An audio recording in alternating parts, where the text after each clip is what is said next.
ओम नारायणाय। ओम नमो भगवते वासुदेवाय।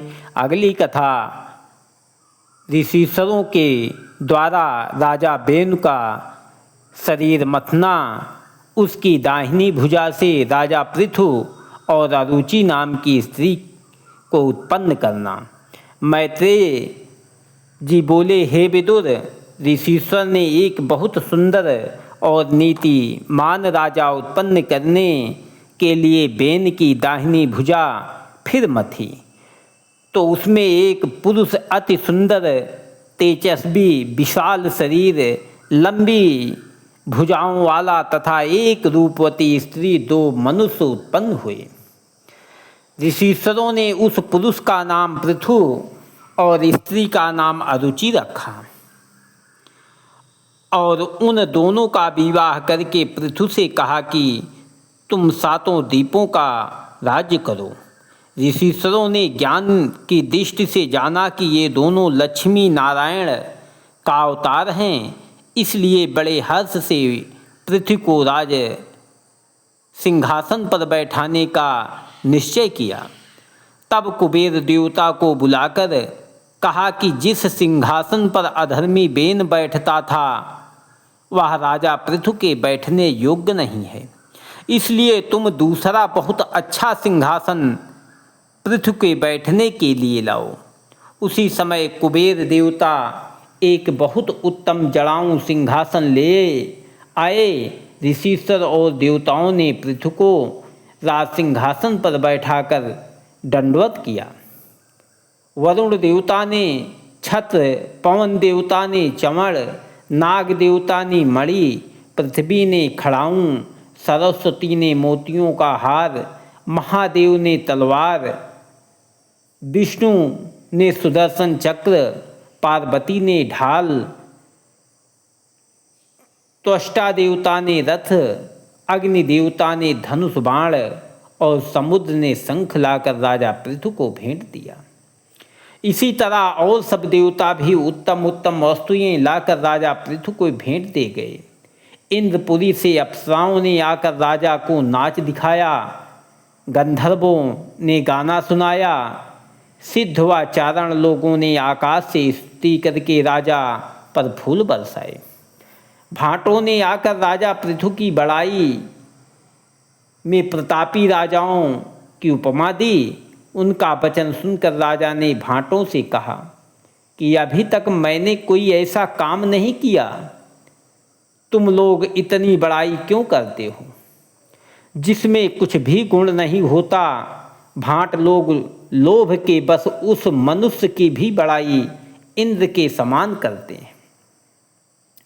यह बात अनुचित है। जो मनुष्य अपनी बड़ाई सुनकर प्रसन्न होता है उसे मूर्ख समझना चाहिए। अपने में जो गुण ना हो और उस गुण के होने की कोई प्रशंसा करे तो निसंदेह समझना चाहिए कि यह हमारी हंसी करता है।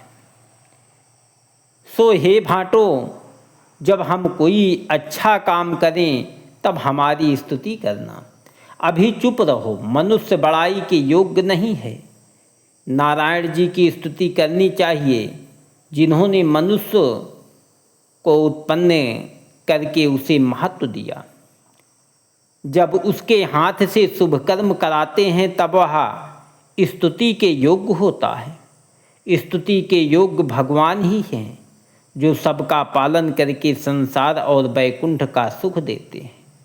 यह वचन सुनकर सब लोग राजा की बड़ाई करने लगे। भाटों का विदा होना और पंडितों का राजा पृथु की जन्म कुंडली का फल कहना। मैत्रेय जी ने विदुर से कहा कि भाटों ने राजा का वचन सुनकर विनय किया कि हे पृथ्वीनाथ, आप नारायण जी का अवतार हैं। आपकी बड़ाई करना भगवान जी की स्तुति करने के तुल्य है।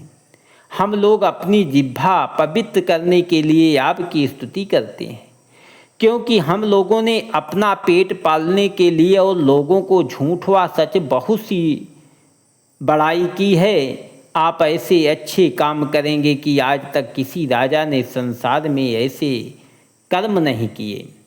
जब भाट लोग ऐसे वचन कहकर राजा से द्रव्य लेकर अपने अपने घर चले गए, तब ज्योतिषियों पंडितों ने राजा की जन्म कुंडली बनाकर ग्रहों का फल इस तरह वर्णन किया कि ये सातों द्वीपों के राजा होंगे। अपनी भुजाओं की सामर्थ्य से पृथ्वी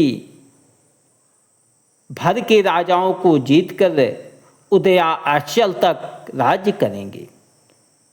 पृथ्वी को गौ के समान दुहेंगे, पृथ्वी को कन्या तुल्य और प्रजा को पुत्र तुल्य समझेंगे।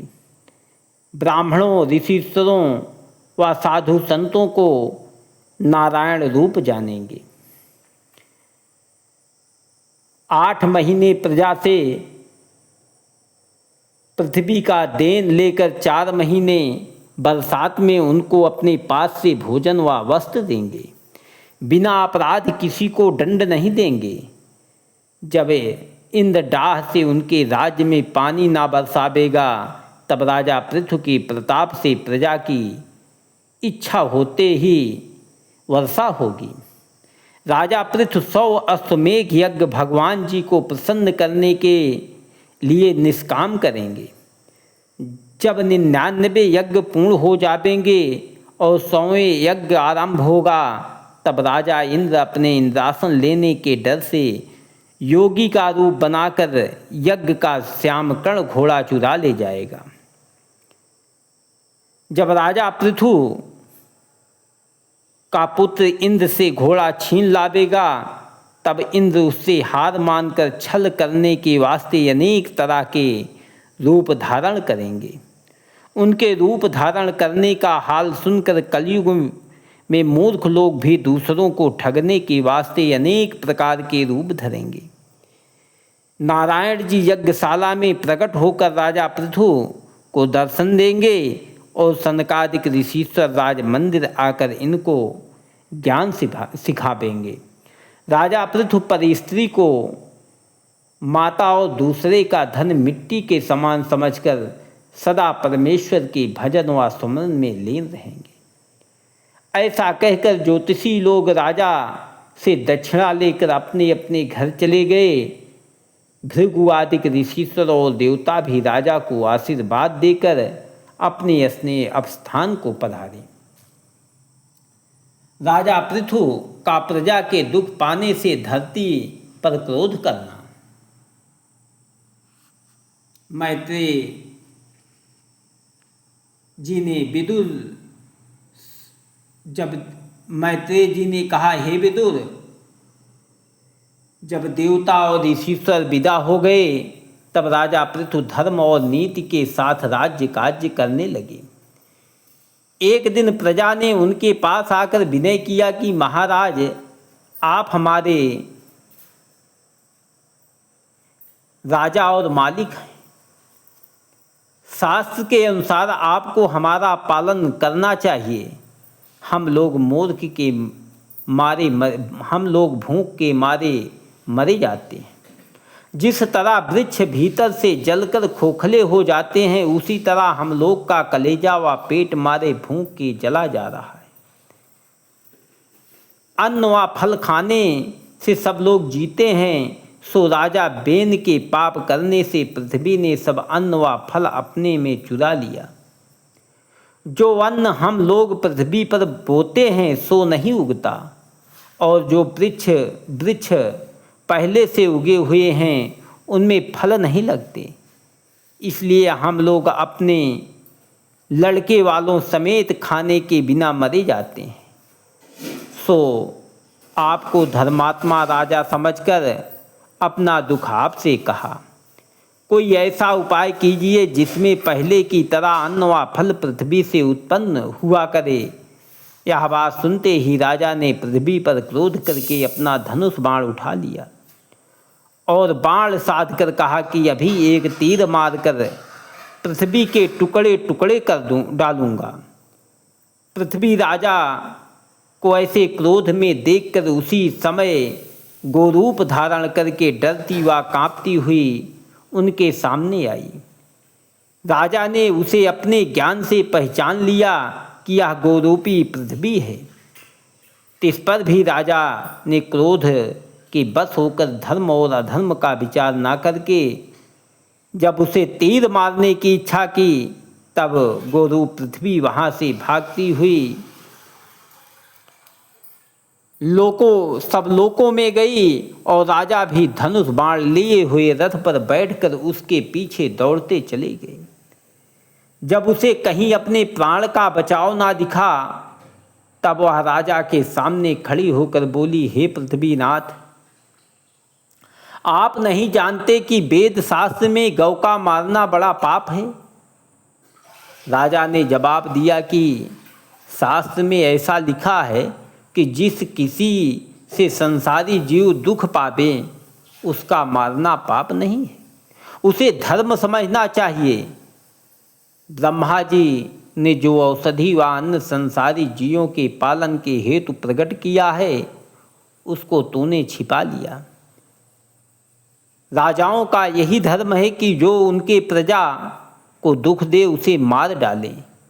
यह बात सुनकर फिर गोरूपी पृथ्वी ने कहा, हे राजन, जब मुझको हिरण्याक्ष दैत्य पाताल में ले गया था और जीवों के रहने के लिए जगह नहीं थी, तब नारायण जी वाराह अवतार धारण करके मुझे पाताल से लाए और पानी पर स्थित करके सब जीवों को मेरे ऊपर बसाया। कदाचित तुम मुझे मार डालना चाहते हो तो सब प्रजा को कहाँ रखोगे? राजा ने कहा कि मुझ में इतनी सामर्थ्य है कि तुझको मारने के उपरांत अपने तपोबल व नारायण जी की कृपा से महाप्रलय के पानी पर प्रजा को बसाऊंगा। गौ ने यह बात सुनकर अपने ज्ञान से मालूम किया कि राजा बड़े प्रतापी और परमेश्वर का अवतार है।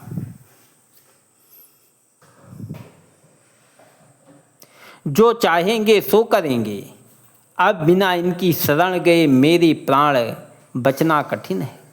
ऐसा विचार कर पृथ्वी ने राजा से विनय पूर्वक कहा कि हे पृथ्वीनाथ, आप कर्ता पुरुष परमेश्वर का अवतार सब कर सकते हैं, जो आप आज्ञा दीजिए सो मैं करूं। राजा का सब अन्न व औषधि गोरूपी पृथ्वी को दूह कर निकालना। ओम नमो भगवते वासुदेवाय।